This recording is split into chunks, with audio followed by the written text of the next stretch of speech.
चंद्रोदय में अर्घ देकर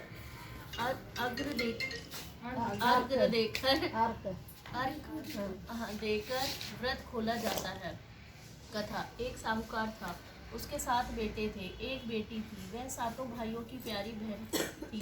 एक साथ ही बैठकर खाना खाते थे। एक दिन कार्तिक की चौथ आई तो उसकी बहन ने करवा चौथ का व्रत रखा। सारे भाई भोजन करने आए और अपनी बहन से बोले, आ बहन तू भी खाना खा ले। उनकी माँ बोली, आज ये खाना नहीं खाएगी, इसका करवा चौथ का व्रत है, जब चाँद निकलेगा तभी खाना खाएगी। तो उसके भाइयों ने छल कपट से जंगल में आग जलाकर छलनी में से चांद दिखा दिया। तो वह अपनी भाभीियों से बोली, चलो भाभी चांद निकल आया है, अर्घ दे लो।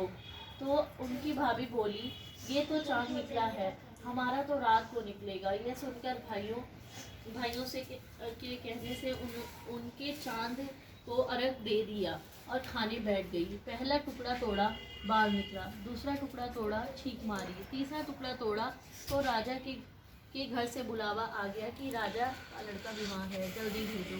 माँ ने लड़की के पहनने के लिए 3 बार संदूक खोला, तीनों बार सफ़ेद कपड़े निकले।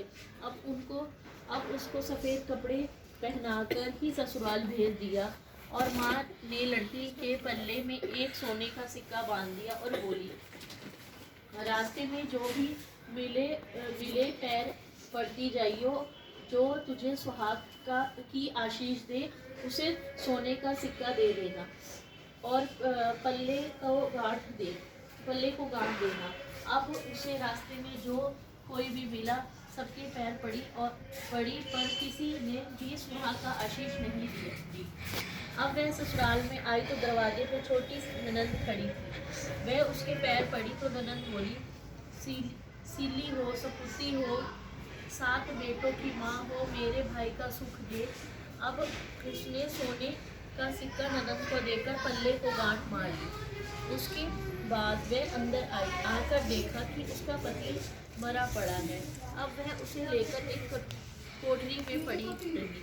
1 साल तक उसकी सेवा करी।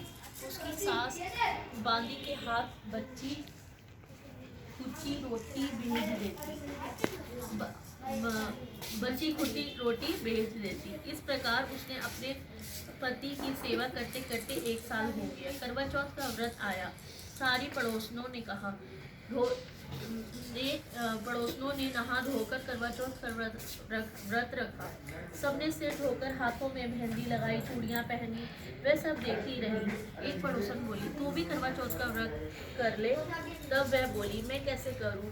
तो वह बोली, चौथ माता की कृपा से सब ठीक हो जाएगा। उसके कहने से उसने भी व्रत रखा। थोड़ी देर के बाद करवे बेचने वाली आई। करवे लो भाइयों की प्यारी करवे लो।